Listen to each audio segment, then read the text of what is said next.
How strong is Westview this year? A lot stronger than we are. You already written Friday night down as a loss, Brock? Come here, Brock. I want to see your absolute best. Okay. You gonna give me your best? I'm gonna give you my best. Why don't you do it blindfolded? Not at the 20 yet. Forget the 20. You give me your best. You keep going. That's it. Keep driving it. Your very best. Don't quit till you got nothing left. It hurt. I know it hurt. You keep going. Don't quit. Come on, Brock.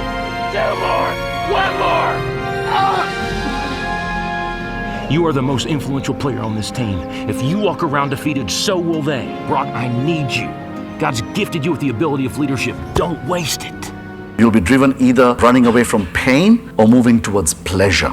Do you know why people don't change and make a difference and elevate themselves and go to new places and explore and unleash their potential and achieve the extraordinary? They're in the middle. They don't have any pain.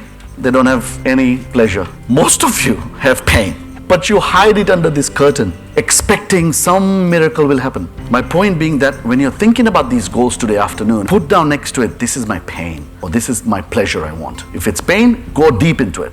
How many of you feel that and gone through that stage where Sunday comes and you're like, I've really not been there for the kids? This is when you realize my pain is real. Or the other one is that you explore the pleasure you're gonna get out of it. I've got a 3-chair practice. What if I were to go to a 4-chair, 5-chair practice? Start dreaming, start smiling, and that's it. Commit.